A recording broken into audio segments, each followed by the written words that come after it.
దాదాపు 2 సంవత్సరాల క్రితం అనుకుంటా భారతీయ జనతా పార్టీతో తిరిగి పొత్తు చేసుకున్నప్పుడు ఆ రోజున పెట్టిన మొదటి లైన్ ఏంటంటే ఆంధ్రప్రదేశ్లో అమరావతి రాజధానిగా ఉండాలి అని చెప్పాము. ఆ రోజున అగ్రనాయకత్వం సమ్మతించే నేను మాట్లాడాను.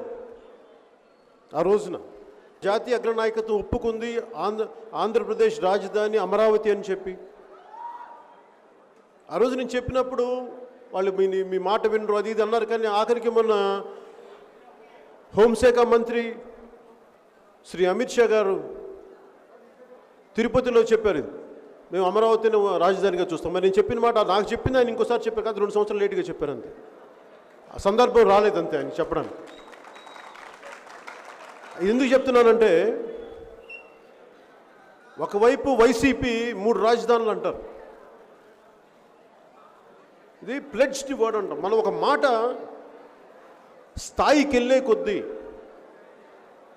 మనం పేపర్స్లో రాసుకుంటాం, లిఖితపూర్వకమైన ఒప్పందాలు చేసుకుంటాం, కానీ దాన్ని ఆనర్ చేసేది మన మాటే. రాజ్యాంగం గొప్పది, కానీ రాజ్యాంగాన్ని పాటించే వాళ్ళల్లో వారి నైతిక నిబద్ధత, వారి నైతిక నిష్పత్తి మీద ఆధారపడి ఉంటుంది.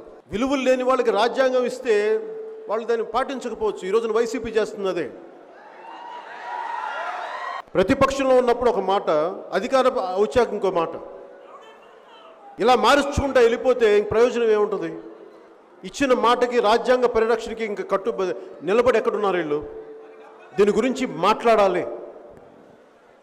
నేను ఎందుకు నాలాంటి వాడు వెళ్ళి ఒక్క ఎమ్మెల్యేని పెట్టుకుని ఆ ఎమ్మెల్యేని కూడా లాక్కున్న ఆ పార్టీ జనసేన పార్టీ వెళ్ళి కేంద్ర నాయకత్వంతో మాట్లాడుతున్నప్పుడు, నాకు గౌరవం ఇవ్వగలిగినప్పుడు, 151 మంది ఎమ్మెల్యేలు ఉండి 22 మంది ఎంపీలు ఉండి మరి మీరేం చేస్తున్నారు? తప్పు కేంద్ర ప్రభుత్వంలో లేదు.